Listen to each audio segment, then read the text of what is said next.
Welcome to pebbles.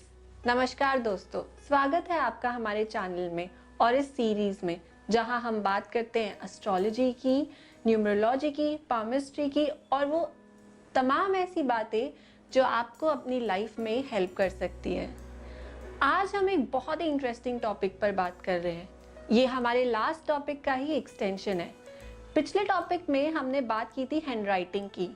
आपने अपने बच्चों की क्लास तो ज़रूर ली होगी उनकी हैंडराइटिंग एनालिसिस करके, लेकिन आज आपको अपनी खुद की क्लास लेनी है। उम्मीद है आपने अपनी भी हैंडराइटिंग एनालिसिस की होगी अपने बच्चों के साथ साथ। तो आज आप अपनी हैंडराइटिंग एनालिसिस को कंटिन्यू रखें, लेकिन सिर्फ और सिर्फ अपने सिग्नेचर को देखकर। जी हाँ, आज मैं बात करूंगी सिग्नेचर्स की। सिग्नेचर्स जो हम कई जगह करते हैं, कहीं एंट्रेंस के टाइम पे, किसी अपार्टमेंट की एंट्रेंस के टाइम पे, अपने चेक बुक्स पर, अपने बहुत इंपॉर्टेंट डॉक्यूमेंट्स पर, अपने अग्रीमेंट्स पर। सिग्नेचर हमारी लाइफ का बहुत ज़्यादा इम्पॉर्टेंट पार्ट है। हर इंसान का एक यूनिक सिग्नेचर होता है। इसका मतलब ये है कि हर इंसान की एक यूनिक पर्सनालिटी होती है।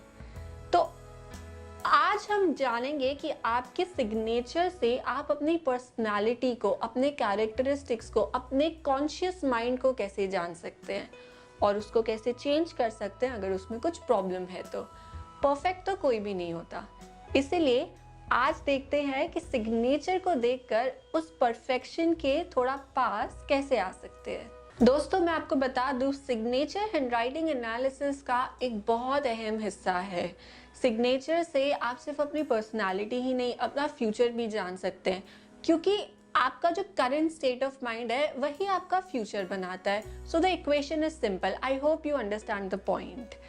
सिग्नेचर सिर्फ ये ही नहीं कि आपने करके छोड़ दिया किसी पेपर पर और उसका कोई मतलब नहीं रहा। उसका मतलब होता है, उस पेपर पर भी होता है और आपके कॉन्शियस माइंड पर भी होता है। तो चलिए जानते हैं कुछ ऐसे सिग्नेचर्स, उनका मीनिंग और क्या इम्पैक्ट वो शो करते हैं। और ये जो स्टडी है उसका नाम है ग्राफोलॉजी, जैसा कि मैंने आपको पिछली वीडियो में बताया था। आपको अगर उसकी और इस सिग्नेचर के टॉपिक पे अगर आपको ये वीडियो देखकर बहुत ज़्यादा इंटरेस्ट आए तो आप हमें कमेंट सेक्शन में भी पूछ सकते हैं, या आप अपने किसी ग्राफोलॉजिस्ट से भी कंसल्ट कर सकते हैं अपने सिग्नेचर को एनालिसिस करने के लिए। लेकिन हमारी पूरी कोशिश रहेगी कि हम आपको अपने इसी वीडियो में जितना हो सके उतना पूरा और स्पष्ट इन्फॉर्मेशन दे सिग्नेचर्स के बारे में। तो मेरे पास यहाँ पे सबसे पहले 3 सिग्नेचर्स हैं, सैम्पल सिग्नेचर्स, जो मैंने अभी थोड़ी देर पहले अपनी टीम से करवाए हैं। और इन सिग्नेचर्स को पहले एनालिसिस करते हैं, कुछ जानते हैं इन सिग्नेचर्स के बारे में। उसके बाद पॉइंट बाय पॉइंट क्या सिग्नेचर में करना चाहिए और क्या नहीं करना चाहिए वो बात करेंगे। तो सबसे पहला सिग्नेचर जो हमारे पास यहाँ है वो है मानसी दुग्गल जी का। चलिए एनालिसिस करते हैं इनके सिग्नेचर का। एक बहुत ही इंटरेस्टिंग और पॉजिटिव बात है मानसी दुग्गल जी के सिग्नेचर में कि ये जो इंसान है ये खुद ही बहुत पॉजिटिव है। ये मुझे कैसे पता चला? क्योंकि इनका जो सिग्नेचर है ये नीचे से ऊपर, यानी कि डाउन टू अपवर्ड का जो ट्रेंड है, डाउन टू अपवर्ड का जो ट्रेंड है वो जा रहा है इनके सिग्नेचर में।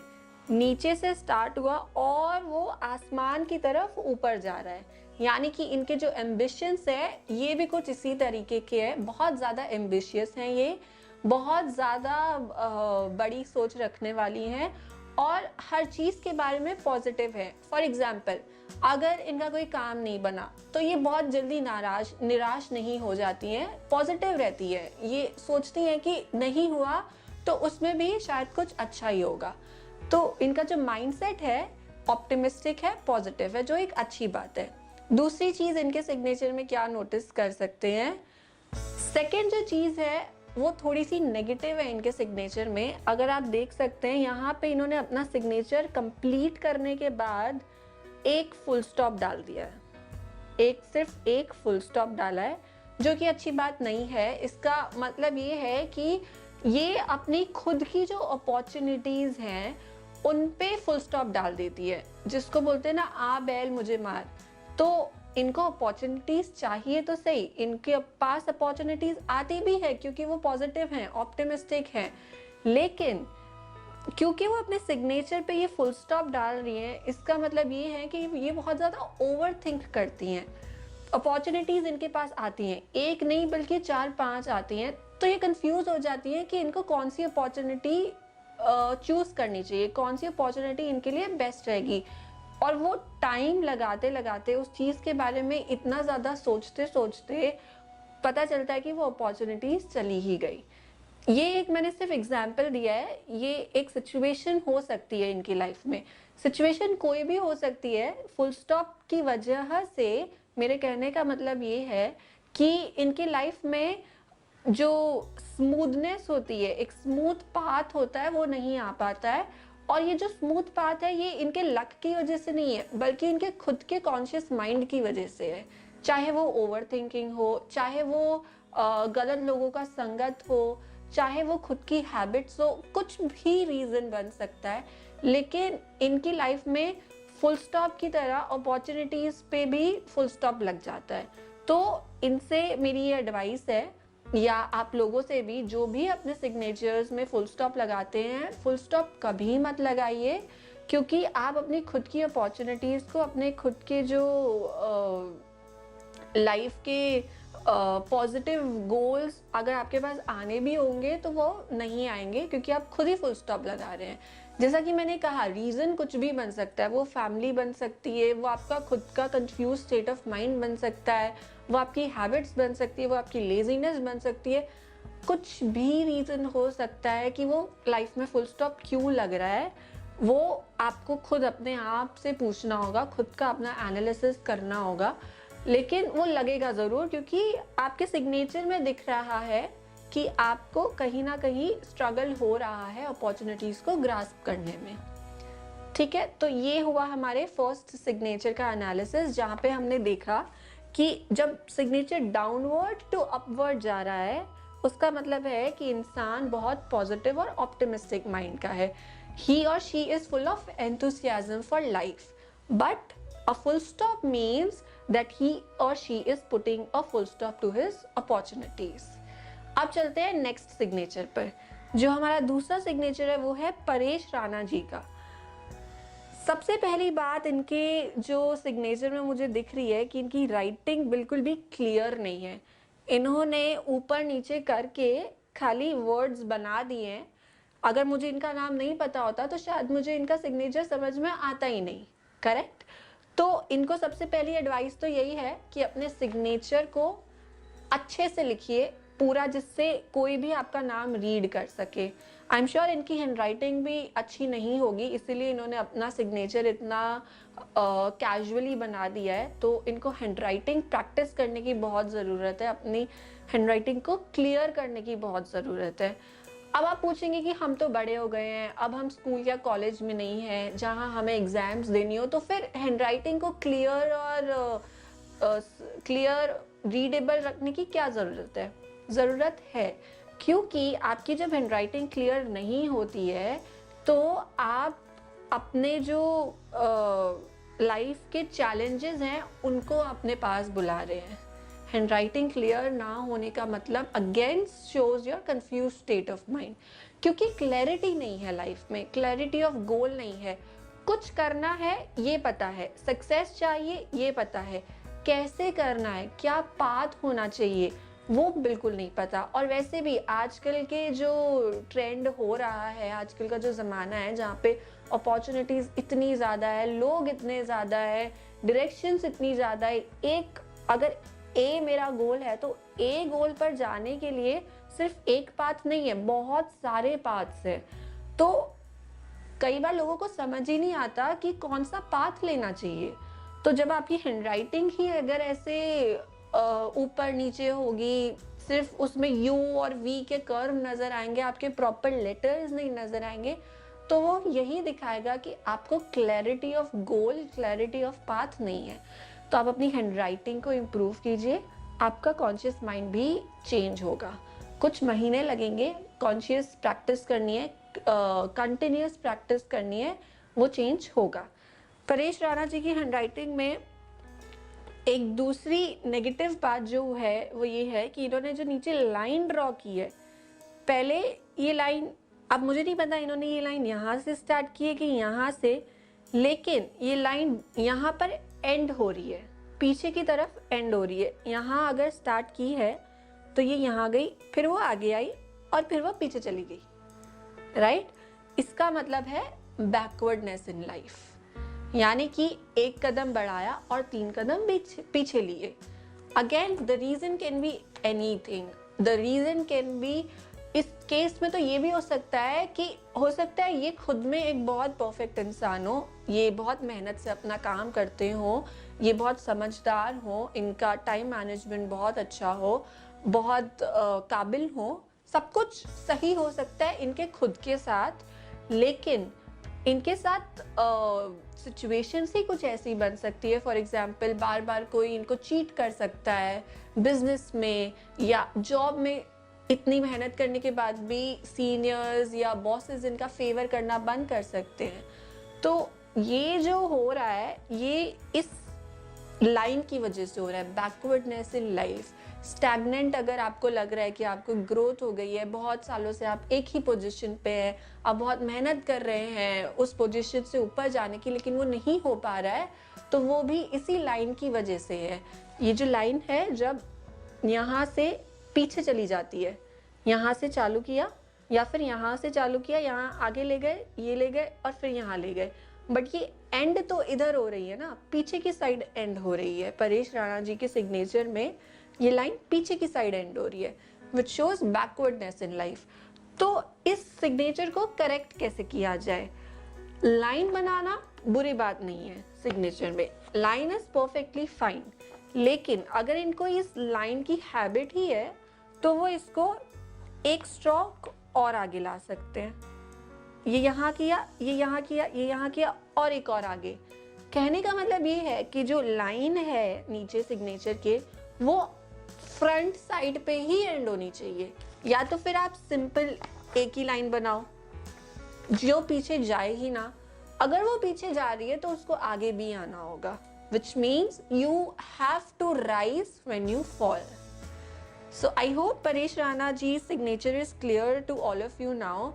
There's one more point in his signature that I would like to discuss, which is it's a positive point. ऐसा सिग्नेचर जो है वो रतन टाटा जी का है। अगर आप गूगल करेंगे तो आपको देखने को मिलेगा कि जैसा कि मानसी दुग्गल जी के सिग्नेचर में मैंने बताया था कि इनका सिग्नेचर डाउनवर्ड टू अपवर्ड जा रहा है, जिसका मतलब है कि ये पॉजिटिव बहुत है लाइफ में। परेश राणा जी का जो सिग्नेचर है वो जा रहा है एकदम पैरेलल, ना ऊपर ना नीचे। उसका मतलब ये है कि बहुत बैलेंस्ड है अपनी लाइफ में। इनको अपना वर्क लाइफ जो बैलेंस होता है वो बनाना आता है। He is career oriented, yes, he is very ambitious, but the balance of life, the balance as in balance of relationships, spirituality, career, health, everything is always upon his mind. He does not want to be out of balance in his life, which is a good thing. तो जैसा मैंने आपको बताया, आप रतन टाटा जी का signature देखिए Google करके, आपको उनका सिग्नेचर भी एकदम पैरेलल मिलेगा। अगर आप उनकी लाइफ हिस्ट्री देखेंगे, उनका वर्किंग स्टाइल देखेंगे, तो आपको ये समझ में आएगा कि वो भी कितना बैलेंस्ड है अपनी लाइफ में।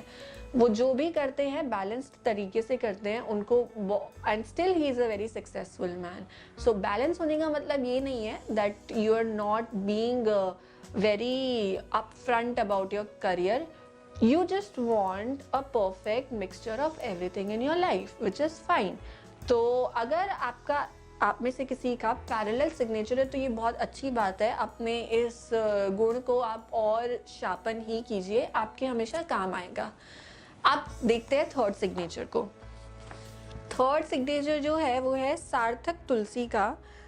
सार्थक के सिग्नेचर में जो मानसी का सिग्नेचर था उससे ऑपोजिट ट्रेंड दिख रहा है। रेनबो की तरह इनका सिग्नेचर नीचे की साइड जा रहा है, नीचे से ही शुरू होके नीचे की साइड जा रहा है। तो इसका मतलब ये है इनका सिग्नेचर ऐसा है, ये रेनबो की तरह नीचे से शुरू होके नीचे ही जा रहा है, या तो फिर अगर आपका सिग्नेचर ऐसा है कि ऊपर से शुरू होकर नीचे की साइड जा रहा है, मोर और लेस दोनों का मीनिंग एक ही है। तो ये दिखाता है, ये बहुत ही अगर आप में से किसी का सिग्नेचर है, और सार्थक जी को भी मेरी एडवाइस है कि आपका क्योंकि ये सिग्नेचर है तो इसका मतलब ये है कि आपका जो कॉन्शियस और सबकॉन्शियस माइंड है बहुत नेगेटिव हो रहा है। आप देखेंगे कि हो सकता है आपका ये सिग्नेचर हमेशा से ऐसा ना हो। आप ऑब्जर्व कीजिए, अपनी चेकबुक्स को ऑब्जर्व कीजिए, अपने जो भी डॉक्यूमेंट्स हैं उसमें चेक कीजिए कि कौन से टाइम पीरियड से आपका ये सिग्नेचर डाउनवर्ड जाने लगा है। तो आप देखेंगे उसी टाइम पीरियड से आपकी मेंटल डिस्टर्बेंस चालू हुई है, क्योंकि आप बहुत पेसिमिस्टिक हो गए हैं लाइफ में हर चीज़ को लेकर। कोई भी अगर किसी चीज़ की पॉसिबिलिटी बताता है तो आप उसको एकदम से ना बोल देते हैं कि नहीं ये तो हो ही नहीं सकता, ऐसा तो पॉसिबल ही नहीं है। आप हमेशा सेफ साइड लेना पसंद करते हैं। आपके कोई नए गोल्स नहीं हैं, कोई एक्साइटिंग चीज़ें करने में आपको इंटरेस्ट नहीं है, एकदम नॉर्मल लाइफ पसंद है जहाँ पे बहुत ज़्यादा चैलेंजेस ना हो, जहाँ आप सेफ रहें। तो ये कुछ अच्छी बात नहीं है, क्योंकि हो सकता है कि आपकी बहुत कंफर्टेबल लाइफ हो अभी, लेकिन अगर कभी कोई चैलेंज आ गया, कभी कोई ऐसी सिचुएशन आ गई जहाँ पे आपको दुगना स्ट्रेंथ चाहिए उससे लड़ने के लिए, कोई फाइनेंशियल प्रॉब्लम, कोई रिलेशनशिप प्रॉब्लम, कुछ भी, तब आप डिप्रेस हो जाएंगे। और इस सिग्नेचर का मतलब यही है कि आप अभी भी कुछ हद तक डिप्रेशन में हैं। तो उस डिप्रेशन को क्योर कीजिए, अपना सिग्नेचर चेंज कीजिए, उसको धीरे धीरे पहले पैरेलल लेके आइए और फिर अपवर्ड लेकर जाइए। आपको लाइफ में ऑप्टिमिस्टिक होना बहुत ज़रूरी है, हर चीज़ के लिए। ऑप्टिमिज्म कितना ज़रूरी है ये मुझे आपको बताने की ज़रूरत नहीं है, ये आप सब जानते हैं कि बिना पॉजिटिविटी के कोई काम नहीं हो सकता। आप खुद सोचिए, अगर कुछ भी करने से पहले आपको उसके लिए एंथुसियाज्म ही ना हो, अगर आपको ये लग रहा हो कि ये तो हो ही नहीं सकता, ये कैसे हो सकता है, या मेरे तो कभी अच्छे दिन ही नहीं आएंगे, मैं हमेशा ऐसे ही स्ट्रगल करता रहूँगा, तो आप हमेशा स्ट्रगल करते ही रहेंगे। Because your mind creates your reality. What ever you see here in reality first forms in your mind. आपने बहुत बार सुना होगा, थॉट्स क्रिएट योर रियलिटी। तो जो आपके थॉट्स हैं वो आपके सिग्नेचर में भी दिख रहे हैं। तो सार्थक तुलसी जी और आप सभी जिनका भी ये डाउनवर्ड ट्रेंड है सिग्नेचर का, आपको चेंज करने की ज़रूरत है, क्योंकि ये आपका नेगेटिव स्टेट ऑफ माइंड दिखा रहा है। दूसरी चीज़ इनके सिग्नेचर में क्या है, अगेन इन्होंने भी अपने सिग्नेचर में लास्ट में एक छोटा सा फुल स्टॉप डाल रखा है, which again means that you are putting full stop to the life opportunities. दूसरी एक और चीज़ है, तीसरी चीज़ जो सार्थक तुलसी जी के सिग्नेचर में कुछ नेगेटिव शो करती है, वो ये कि इन्होंने अपने सिग्नेचर के नीचे दो लाइंस, दो Oval lines sort of again rainbow की तरह ड्रॉ कर रखी हैं। तो उनका शेप तो अगेन वही शो करता है super negative state of mind, क्योंकि लाइंस भी नीचे जा रही हैं, सिर्फ सिग्नेचर ही नहीं बल्कि लाइंस भी नीचे ही जा रही हैं। तो ये again super negative state of mind show करता है। लेकिन उन्होंने एक लाइन नहीं, दो लाइंस ड्रॉ की है। इसका क्या मतलब है? दो लाइंस का मतलब ये है कि ये लाइफ में इनसिक्योर्ड है, insecured about his belongings, about his people, his family, his money, his everything, you name it। हो सकता है उसका कोई रीज़न हो, कोई पास्ट रीज़न हो सकता है इनके साथ कुछ ऐसा हुआ हो जिसकी वजह से ये इनसिक्योर्ड है, या हो सकता है कि ये इनका कोई कार्मिक कनेक्शन हो। तो रीज़न चाहे जो भी हो, it's not good to be insecured, क्योंकि अगर आप इनसिक्योर होंगे तो आप लाइफ में आगे कैसे बढ़ेंगे? आपके पास कुछ भी नई अपॉर्चुनिटी आएगी, आप उसको ग्रास्प कैसे करेंगे जब आप जो ऑलरेडी है उसी के लिए इतना इनसिक्योर्ड है, आप उसी को नहीं छोड़ना चाहते, आपने हमेशा अपने हैंड्स को फुल रखा हुआ है। तो हाथ तो दो ही हैं, तो उन दो हाथों में आप कितना पकड़ेंगे? तो कभी कभी आपको उन दो हाथों को खाली भी करना पड़ेगा, उनको किसी और को देना पड़ेगा ताकि आप नई चीज़ें ले सके। So to Sarthak and to everybody who draws 2 lines 3 lines, कभी कभी मैंने किसी सिग्नेचर में 4 लाइन्स भी देखी हैं सिग्नेचर के नीचे, वो बिल्कुल भी नहीं करना चाहिए, क्योंकि ये आपको दिखाता है आप इनसिक्योर्ड हैं, and insecurity is never good. So Sarthak, you have to improve your this thing. 2 lines नहीं ड्रॉ करनी है, और ये जो नेगेटिव ट्रेंड है, डाउनवर्ड ट्रेंड है, इसको भी करेक्ट करना है. Now quickly let's see what is the one thing जो कि कॉमन है इन तीनों सिग्नेचर्स में. इन तीनों सिग्नेचर्स में कॉमन क्या है? The common factor in these signatures is कि एक्चुअली 2 चीजें कॉमन है, एक भी नहीं. एक तो इन तीनों व्यक्तियों ने अपने जो सिग्नेचर लिखा है उसमें अपना पूरा नाम लिखा है. कई बार कुछ लोग सिर्फ अपना फर्स्ट नेम लिख देते हैं, कोई लोग तो सिर्फ अपना फर्स्ट लेटर करके ही छोड़ देते हैं, पर इन्होंने अपना पूरा का पूरा नाम लिखा है. इसका क्या मतलब है? इसका मतलब ये है कि बहुत ही फैमिली ओरिएंटेड लोग हैं, सिर्फ अपने बारे में नहीं सोचते हैं, सिर्फ बहुत सेल्फ सेंटर्ड नहीं है. जो भी सोचते हैं पूरी फैमिली के लिए सोचते हैं, सबको साथ में लेकर चलना पसंद करते हैं. और सिमिलरली जो एक और अच्छी बात है तीनों के सिग्नेचर में, वो ये है कि इनका जो फर्स्ट लेटर है, मानसी का M, दुग्गल का D, परेश का P, राणा का R, सार्थक का S, तुलसी का T, first letter of both the name and surname तीनों के सिग्नेचर्स में बड़ा है बाकी के लेटर्स से. इसका मतलब ये है कि इनका एम्बिशन बहुत बड़ा है, और वो एम्बिशन सिर्फ अपने लिए नहीं है, अपनी पूरी फैमिली के लिए है. तो ये दोनों चीज़ें जो कॉमन है तीनों के सिग्नेचर्स में, बहुत अच्छा है, पॉजिटिव पॉइंट है. अगर आपके भी ऐसा सिग्नेचर है, अगर आपके वैसे तो अगर आपके बहुत छोटे बच्चे हैं तो वो इतना सिग्नेचर तो कर नहीं पाते होंगे, उनका कोई फिक्स्ड सिग्नेचर भी नहीं होता है, लेकिन थोड़े अगर आपके बड़े बच्चे हैं 13, 14, 15 साल से ऊपर, तो आप उनका भी सिग्नेचर करा के देख सकते हैं. आपको ये पता चल जाएगा कि वो आपके बुढ़ापे में आपका कितना साथ देंगे, आपको कितना साथ लेकर चलेंगे, उनके एम्बिशन सेल्फ सेंटर्ड हैं या फिर वो पूरी फैमिली को साथ लेकर चलना चाहते हैं. क्योंकि आजकल के टाइम में बच्चे काफ़ी सेल्फ सेंटर्ड होते जा रहे हैं, तो ऐसे signatures is a good news for the society, जहाँ बच्चे अपने मम्मी पापा को, अपनी फैमिली को हमेशा अपने साथ रखना चाहते हैं. तो अभी हमने बात की 3 ऐसे सिग्नेचर्स की जिससे आपको पता चला कि सिग्नेचर में क्या होना चाहिए, क्या नहीं होना चाहिए. कुछ और सिग्नेचर्स की बात करते हैं. मेरे पास यहाँ 3 और सिग्नेचर्स हैं जिनके थ्रू मैं आपको बताऊँगी कि सिग्नेचर कैसा होना चाहिए और कैसा नहीं होना चाहिए.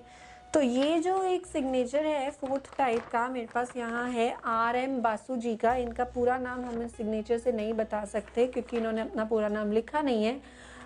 R इनका नाम होगा शायद, M शायद इनके पापा का नाम होगा, और बासु इनके सरनेम होगा. तो इस सिग्नेचर में सबसे जो स्पष्ट बात कोई भी देखकर बता सकता है वो ये है कि अपने फैमिली को इम्पोर्टेंस बहुत ज़्यादा देते हैं, अपने से भी ज़्यादा देते हैं, जो अच्छी बात है. अपने ये कुछ ऐसे व्यक्ति है जो थोड़े से पुराने विचारों के जो इनका ये है माइंडसेट है, बहुत कन्वेंशनल है. ये अपनी पुश्तैनी जो हेरिटेज है उसमें बहुत बिलीव रखते हैं. इनके दादा परदादा ने जो कुछ कस्टम सेट किए होंगे फैमिली में, ये इनको कभी भी तोड़ना नहीं चाहेंगे, और ये भी नहीं चाहेंगे कि इनकी फैमिली में कोई उस कस्टम्स को तोड़े. तो ये अच्छी बात है कि अपनी फैमिली को इम्पोर्टेंस देते हैं, लेकिन फिर भी मैं ये सजेस्ट करूँगी कि आप अपना पूरा नाम लिखिए जिससे कि आप बैलेंस बना पाएँ. ऐसा कोई भी सिचुएशन आए जहाँ पे आपको कभी चूज़ करना पड़े अपनी फैमिली के बीच में या किसी और चीज़ के बीच में, तो आपको जो भी आप डिसीजन लेंगे वो रैशनल डिसीजन होगा, वो वन साइडेड नहीं होगा अगर आप अपना पूरा नाम लिखेंगे तो. साथ में दूसरी बात इनके सिग्नेचर में ये है कि डॉट बनाए हैं इन्होंने 2, R के बाद डॉट, M के बाद डॉट. इन डॉट्स का क्या मीनिंग है? डॉट चाहे नाम के एंड में हो या बीच में हो, वो ऑब्स्टिकल्स ही शो करते हैं. बीच में भी अगर इन्होंने डॉट बनाए हैं तो उसका मतलब ये है कि इनके लाइफ में ब्रेक्स बहुत आएंगे. ब्रेक्स मतलब कि फॉर एग्जांपल आप कोई 10th या 12th के स्टूडेंट हैं और आपको आगे अच्छे कॉलेज के एंट्रेंसेस के लिए एग्ज़ाम के लिए प्रिपेयर करना है, लेकिन आपका फर्स्ट अटेम्प्ट में एडमिशन नहीं हुआ, तो अब आपने ड्रॉप लिया और आप वापस से प्रिपेयर कर रहे हैं, तो एक तरीके से आपका एकेडमिक ब्रेक हो गया। भले ही आप उस टाइम में प्रिपेयर कर रहे हैं, लेकिन ब्रेक तो हुआ, आप एक स्टेप पीछे तो आ गए। तो ऐसे जो ब्रेक्स होते हैं किसी भी रीज़न की वजह से, कभी किसी हार्श रिलेशनशिप की वजह से हो सकता है, कभी हेल्थ के रीज़न की वजह से हो सकता है, तो ऐसे लोगों का टाइम बहुत वेस्ट हो जाता है, जबकि वो उस टाइम को वेस्ट होने का डिज़र्व नहीं करते हैं। तो ऐसे लोगों को मेरी एडवाइस है कि कहीं पे भी डॉट ना बनाएं। अगर कुछ लोग अपने जैसे रमेश डॉट बासु उसके बाद भी डॉट लगा देते हैं, वो डॉट भी नहीं लगाना है। डॉट सिग्नेचर में कहीं पर भी नहीं होना चाहिए अनलेस वो 2 या 3 डॉट है, ठीक है। तो ऐसा अगर सिग्नेचर बनाते हैं आप, उसको मत बनाइए, डॉट नहीं चाहिए, और हो सके तो पूरा नाम रखिए। फिर इनकी जो नीचे की लाइन है उसको देखते हैं। अब आप जान ही गए होंगे कि अच्छी लाइन है ये, क्योंकि पीछे जाके आगे आ रही है, so it's a good sign. इसको ये जो मेंटालिटी है वो गिर के उठने वाली मेंटालिटी है। अगर कभी लाइफ में हार्श सिचुएशंस ये फेस करते हैं तो ये सरवाइव कर जाएंगे, ये डूबेंगे नहीं, ये दिखाता है। दूसरे अपने सिग्नेचर पे आते हैं जो है एम, सिंगल एम। तो इनका सिंगल एम देख के हम में से किसी को नहीं समझ में आएगा कि इनका पूरा नाम क्या है। सिमिलरली ऐसे लोग जो होते हैं उनका जो अस्तित्व होता है वो बहुत ज़्यादा शाइन नहीं करता, बहुत ज़्यादा ब्राइटन नहीं होता। इसका मतलब ये नहीं कि उसमें कैपेबिलिटीज़ नहीं है, उनमें कैपेबिलिटीज़ होंगी, लेकिन वो उसको दिखा नहीं पा रहे या फिर कुछ रीजंस की वजह से दिखाना चाहते ही नहीं है। तो ऐसे लोग जो होते हैं वो अपना पूरा नाम लिखिए। हम तो सजेस्ट करते हैं कि अपना नेम के साथ सरनेम भी लिखिए, लेकिन यहाँ तो आप खाली अपना एक ही लेटर लिख के अगर आपने छोड़ दिया, ये बिल्कुल भी अच्छा नहीं है। इसका मतलब ये है कि आप अपने आप में कॉन्फिडेंस नहीं रखते हैं, अपने आप में भरोसा नहीं रखते हैं कि आप कुछ कर सकते हैं, कि आपका जो टैलेंट है वो सेलेबल टैलेंट है। तो अपना ये जो एम है, खाली एम, उसको चेंज करो, उसको इतना ये राउंड करने की ज़रूरत नहीं है, क्योंकि ये अगेन दिखाता है कि आप इनसिक्योर्ड हैं, जो कि बिल्कुल भी नहीं होना चाहिए।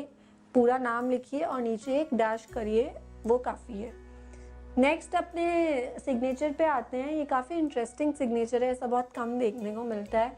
यहाँ पे किसी ने कनिका नाम लिखा है, लेकिन कनिका में क को हिंदी में बनाया है और ANIKA को इंग्लिश में बनाया और नीचे खूबसूरत सी 2 डॉट्स बनाती हैं। इस सिग्नेचर का क्या मीनिंग है? ऐसे लोग जो होते हैं बहुत आर्टिस्टिक टेंडेंसी के होते हैं, बहुत ज़्यादा, नॉर्मल आर्टिस्टिक लोगों से भी ज़्यादा आर्टिस्टिक टेंडेंसी के होते हैं। हर चीज़ में आर्ट फाइंड करने की कोशिश करते हैं। इन लोगों की एम्बिशंस बहुत ज़्यादा हाई होती हैं और इनको कुछ हट कर करना होता है दुनिया से। जब अगर आप इनको कभी बोल देना कि यू आर डिफरेंट, इनके लिए यू आर डिफरेंट सबसे बड़ा कॉम्प्लीमेंट होता है। इनको भीड़ से हटकर चलना, शाइन करना बहुत अच्छा लगता है। अब वो करेंगे या नहीं करेंगे वो उनके बाकी प्लानिटरी कॉम्बिनेशन से पता